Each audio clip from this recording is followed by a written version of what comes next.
اعوذ باللہ من الشیطان الرجیم بسم اللہ الرحمن الرحیم رب اشرح لی صدری ویسر لی امری واحلل عقدۃ من لسانی یفقہوا قولی۔ ریاض الصالحین حصہ اول، احادیث نبی صلی اللہ علیہ وسلم۔ سفر کے آداب۔ سفر کے لیے جمعرات کے دن کا چننا اور دن کے شروع میں نکلنا مستحب ہے۔ حضرت کعب بن مالک رضی اللہ تعالیٰ عنہ سے روایت ہے کہ نبی اکرم صلی اللہ علیہ وسلم غزوہ تبوک کے لیے جمعرات کے دن مدینے سے باہر نکلے اور آپ جمعرات کے دن ہی سفر کرنا پسند فرماتے تھے۔ بخاری اور مسلم۔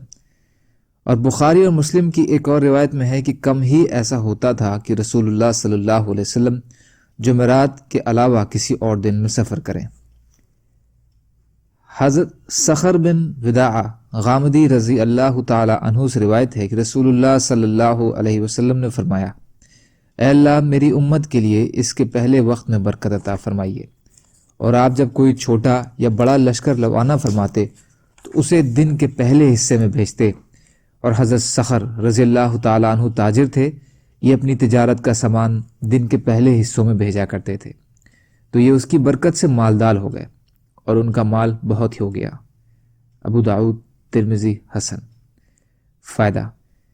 ان دونوں روایت سے معلوم ہوا کہ سفر تجارت یا کوئی اور کام ہو، اس کی شروعات دن کے پہلے پہر میں کرنا زیادہ مفید اور بابرکت ہے۔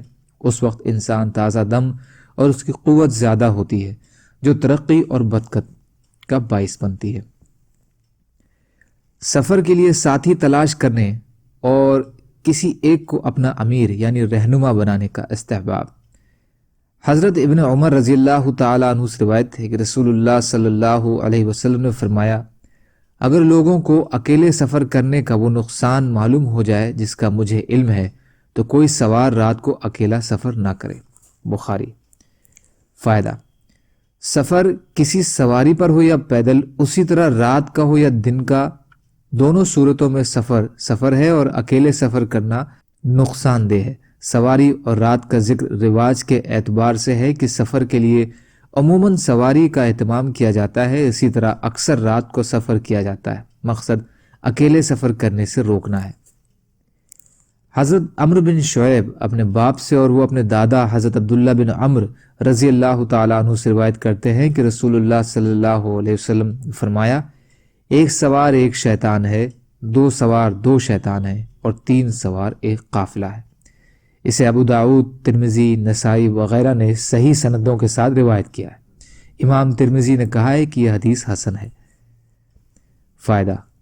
اس سے معلوم ہوا کہ سفر کے ساتھی کم سے کم 3 ہوں تو زیادہ بہتر ہے، کیونکہ اگر 2 ہوں گے تو کسی ایک کو کچھ ہو جائے گا تو پھر وہ اکیلا ہی رہ جائے گا۔ 1 یا 2 سوار شیطان ہے، اس کا مطلب ہے کہ 1 کے ساتھ بھی شیطان ہوتا ہے اور 2 کے ساتھ بھی، البتہ 3 ہونے کی صورت میں یہ قافلہ شیطان کے حملوں سے زیادہ محفوظ رہے گا۔ حضرت ابو سعید اور حضرت ابو ہریرہ رضی اللہ تعالی عنہ سے روایت ہے کہ رسول اللہ صلی اللہ علیہ وسلم نے فرمایا، جب 3 شخص کسی سفر میں نکلیں تو وہ اپنے میں سے کسی ایک کو امیر بنا لیں۔ یہ حدیث حسن ہے، اسے ابو داؤد نے حسن اسناد کے ساتھ روایت کیا ہے۔ فائدہ۔ کسی ایک کو امیر بنانے کا مطلب یہ ہے کہ اس کی ہدایت اور فرمانبرداری میں سفر کیا جائے۔ اس میں بہت سے فائدے ہیں۔ زیادہ تر علماء کے نزدیک یہ امر وجوب کے لیے ہے، تاہم کچھ نے اسے استحباب کے لیے لیا ہے۔ پہلی بات زیادہ صحیح ہے۔ اللہ تعالیٰ کہنے سننے سے زیادہ عمل کی توفیق عطا فرمائے، اور مظلوم کشمیریوں، فلسطینیوں اور دیگر ممالک میں جہاں بھی مسلمان بھائی بہن پریشان حال ہیں، یا اللہ آپ ان کی مدد فرمائیے اور ہم کو بھی اپنی استطاعت کے بقدر اپنا حق ادا کرنے والا بنائیے، آمین۔ سبحان اللہ و بحمدہ، سبحانک اللہم بحمدک، اشہد ان لا الہ الا انت، استغفرک و اتوب الیک۔